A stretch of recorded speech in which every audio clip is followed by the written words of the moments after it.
এবার ফুটবল মাঠে সময় হয়েছে ভারতের মাটিতে বাংলা বিজয়ের কাব্য লেখার। কেননা টিম ইন্ডিয়াকে হারাতে মাস্টার মাইন্ড ছক কষেছেন কোচ ক্যাব্রেরা। তার দলে ডেকেছেন ইতালির লিগ মাতিয়ে দেওয়া ফাহমিদুল ইসলামকে। আর কেন তার উপর আস্থা রেখেছেন কোচ সেটা নতুন ক্লাবের হয়ে বুঝিয়ে দিলেন এই ফরওয়ার্ড। অভিষেকেই করলেন হ্যাট্রিক।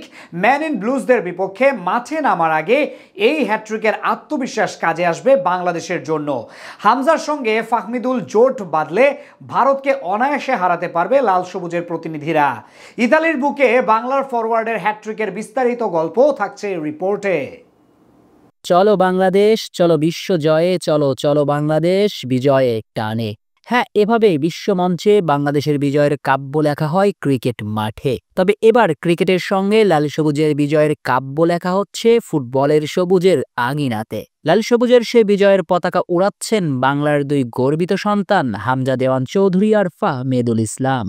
দিন কয়েক আগে শেফিল্ড ইউনাইটেডের জার্সিতে মাঠে নেমেছিলেন চৌধুরী সাহেব, আর মাঠে নেমে বল পায়ে দেখিয়েছিলেন জাদু। যেন এসেছিলেন, দেখেছিলেন আর জয় করেছিলেন। ফ্যানদের ভোটে নির্বাচিত হয়েছিলেন ম্যাচের সেরা খেলোয়াড়। আর এবার স্বদেশী বড় ভাই হামজার দেখানো পথেই হাঁটলেন ছোট ভাই ফাহমিদুল ইসলাম। শুধু হাতে নেননি, বরং ছাড়িয়ে গেলেন হামজাকেও। অভিষেক ম্যাচে যে এই ভার্সেটাইল ফুটবলার তুলে নিলেন হ্যাট্রিক। আর এই দুই ফুটবলারের এমন পারফরম্যান্সে ভারতের মাটিতে বাংলাদেশের বিজয়ের পতাকা উড়ানোর স্বপ্ন এখন দেখতেই পারে বাংলার ফুটবল সমর্থকরা। এশিয়ান কাপ বাছাই পর্বে ম্যাচের জন্য ৩৮ সদস্যের দল ঘোষণা করেছেন হ্যাভিয়ের ক্যাব্রেরা, যে দলে জায়গা পেয়েছেন ইতালির লিগে খেলা ফরওয়ার্ড ফাহমিদুল ইসলাম। আর এই তরুণের উপর ভরসা রেখে যে সামান্য ভুল করেননি হ্যাভিয়ের ক্যাব্রেরা, সেটারই প্রমাণ দিলেন অভিষেক ম্যাচেই। ১৯ বছর বয়সী এই ফুটবলার শেষ জানুয়ারিতে লিভারনো ছেড়ে যোগ দেন নাপোলির ক্লাব ওলবিয়া কালসিওতে। নেপল শহরের ক্লাবটিতে নিজের ঠিকানা খুঁজেছেন বাংলাদেশ দলের ডাক পাওয়ার ঠিক ৪ দিন আগে। আর ক্যাব্রেরার দলে ডাক পাওয়ায় যেন হয়ে গেল তার সৌভাগ্যের প্রতিশ্রুতি।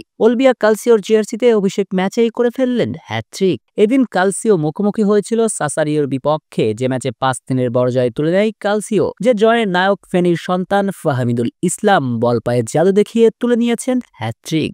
অবশ্য ক্লাবের মূল দলের হয়ে মাঠে নামার আগে ফাহমিদুল ওলবিয়া কালসিওর অনূর্ধ্ব-১৯ দলের হয়ে এদিন মাঠে নেমেছিলেন। আর মাঠে নেমে চেনালেন নিজের জাত। যেন ওই প্রবাদটাই, মর্নিং শোজ দ্য ডে। দিনটা কেমন যাবে সকালটা দেখলেই তো বোঝা যায়। বাংলার গর্বিত সন্তান সেটাই বোঝালেন তিনি আগামী ইতালির বুকে রাজত্ব করতেই এসেছেন। আর ফাহমিদুলের এমন নজর করা পারফরমেন্সের স্বপ্ন দেখাচ্ছে আকাশ সমান। কেননা ২৫ তারিখের ম্যাচে হামজা থাকবেন বাংলাদেশ দলের চালকা শক্তি। কিন্তু দিন শেষে ফুটবল তো আর একা খেলা যায় না, ফুটবল দলগত খেলা। সঙ্গত কারণে হামজা একাই যে ম্যাচের পর ম্যাচ বাংলাদেশকে জিতিয়ে দিবেন তেমনটাও নয়, থাকতে হবে সতীর্থদের সাপোর্ট। আর তপুর মতো অভিজ্ঞ আর মুরসালিনের মতো তারুণের সঙ্গে সবচেয়ে বড় সঙ্গটা দিবেন ১৯ বছর বয়সী ওলবিয়া কালসিওর এই ফুটবলার। যদি একবার হামজার সঙ্গে এই ফুটবলার জুটি করে তুলতে পারেন, তবে বাংলাকে ঠেকায় সে সাধ্য আছে কার। তাই তো ভারতের মাটিতে ভারতকে হারিয়ে বিজয়ের হাসিতে মেতে উঠবে টেকনাফ থেকে তেতুলিয়া, পুরো বঙ্গ জুড়িয়া।